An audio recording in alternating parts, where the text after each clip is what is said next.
우리가 이제 동중서를 저번에 이야기를 했는데요. 그러니까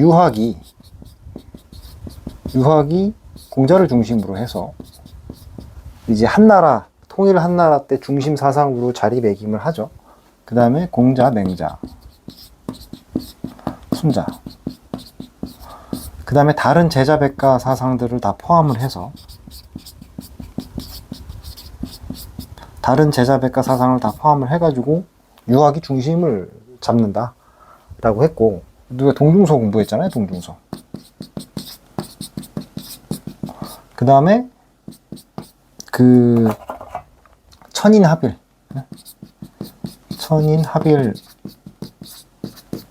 정신이 발달을 하잖아요.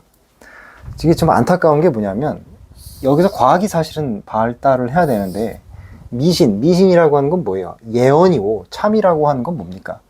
참이가, 이 참이라고, 이건 예언이거든요. 미래를 예언하는 거거든요. 근데 그 미래 예언의 그 근거가 경전에 둔 거예요. 그 음양이라든지, 팔괘라든지, 혹은 경전에 있는 거예요. 경전. 팔괘 경전에 있었던 이유는 뭐냐면, 유학에 각종 경전이 있을 거잖아요. 이 사람들이 경전을 만들었잖아요. 그 경전의 핵심 사상을 덧붙여가지고 귀결된 게 지금 뭐예요? 천인합일이잖아요. 인간과 자연이 사실은 다 연결되어 있고, 인간도 자연의 산물이고, 따라서 상호 영향을 주고받잖아요. 상호 영향을 주고받으면 어떤 아이디어를 갖게 되냐면, 인간이 어떻게 하느냐에 따라서 하늘로부터 어떤 보상을 받기도 하고 벌을 받기도 한다라는 거예요. 네? 어떻게 하느냐에 따라서 보상을 받기도 하고 벌을 받기도 한다는 거예요. 네? 그러다 보니까 당연히 이것이 뭐예요? 당연히 어떠한 미신이 발달할 수밖에 없는 미신이 발달할 수밖에 없는 사상적 토대가 되는 것이죠. 그렇죠? 자, 그 다음에 동중서도 마찬가지고, 그 전 사상가들도 마찬가지고, 세상이 어떻게 이루어져 있는지를 나름 자기 자신의 추상적 사고를 통해서 이해해 보고자 했었죠. 그렇죠? 그래가지고 대표적인 게 뭐 음양가라든지,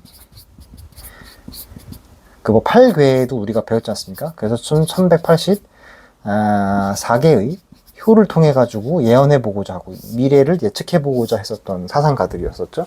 이런 것들이 유학에 다 들어와 버려요. 이런 것들이 이 유학에 다 들어와 버리면서 어떻게 됐느냐? 유가가 원래는 이 사람, 어떤 스승으로서 공자가 존재를 했었는데, 스승에서 왕이 되더니 천이합일하기 때문에 경전 연구를 더 높이고, 그 경전의 어떠한 그 신성함을 더 높이다 보니까 공자가 인간에서, 왕에서 나중에는 이게 신이 돼버립니다. 신격화 돼버려요. 공자가 이 천인합일 단계에 와서는. 그러다 보니까 어떻게 되느냐, 경전을 통해서 미래를 예언하려고 한다는 거죠.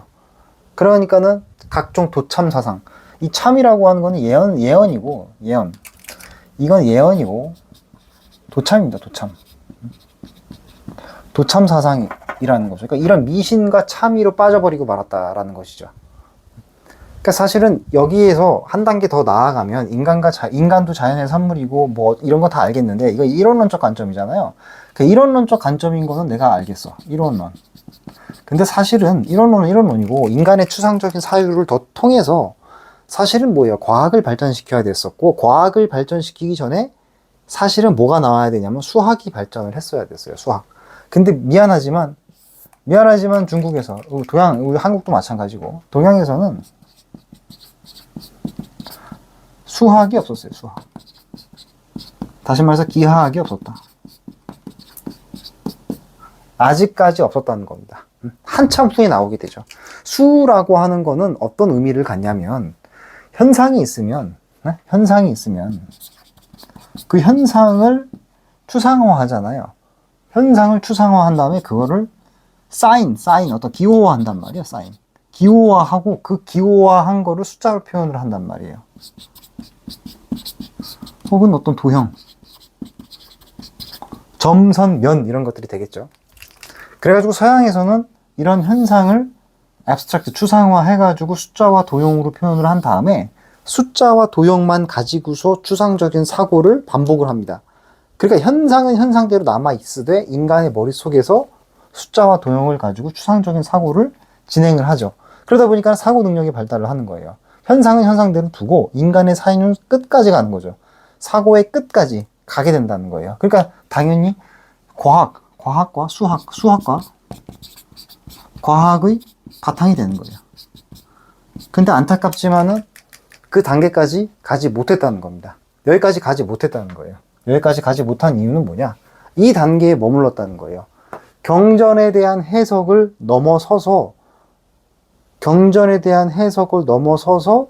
현상을 초월해 있는 인간의 추상적 사고를 통해서 현상 너머에 있는 어떤 그 추상적인 사유 체계, 사인이 발달을 했어야만 했었고, 그것은 곧 숫자와 도형이죠. 기하학이죠.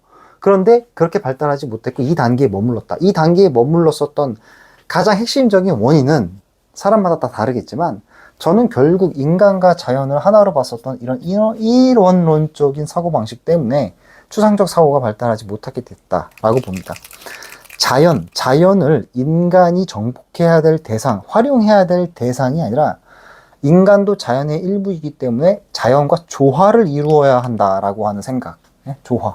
이 조화의 정신이죠. 이 조화의 정신이야말로 자연과의 조화의 정신이야말로 서양과 동양이 다른 거거든요. 그러다 보니까 추상적 사고가 발달을 안 하는 거예요.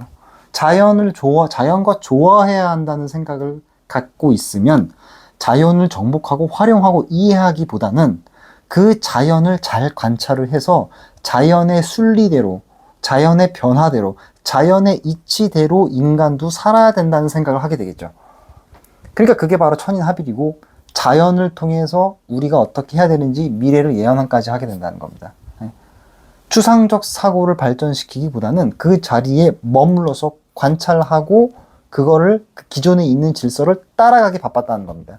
그러다 보니까 사상적으로는 이론론적이어서 칭찬해 줄 만한 사상이긴 한데, 그러나 이 서양처럼 동양은 수학과 기하학이 발달할 기회를 놓쳐버리고 말았다라는 것이죠.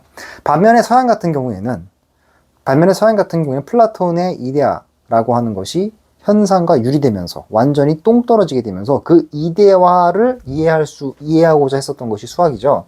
그래가지고 피타고라스가 수학을 통해서 신적 언어, 신적 세계, 신적인 이데아의 세계를 이해해보고자 했었고, 그러다 보니까 수학과 기하학이 발달을 했고, 그래서 그 아카데미아에 보면, 아카데미아 학원이라는 뜻이죠. 아카데미아 앞에 보면은 기하학을 모르는 자 이곳에 오지 말라. 기하학을 모르는 자 이곳에 오지 말라. 이런 말을 하거든요. 기하학을 모른다라고 하는 건 신의 세계를 모르는 것이고 신의 언어를 이해할 수 없다는 뜻이다. 이렇게 했단 말이에요. 그러니까 그러한 사고방식이 동양에는 없었다. 오히려 공자를 신격화하기 바쁘다. 오히려 공자를 신격화했다. 공자를 신격화하고 경전을 신격화했다. 경전을 오히려 신격화했다.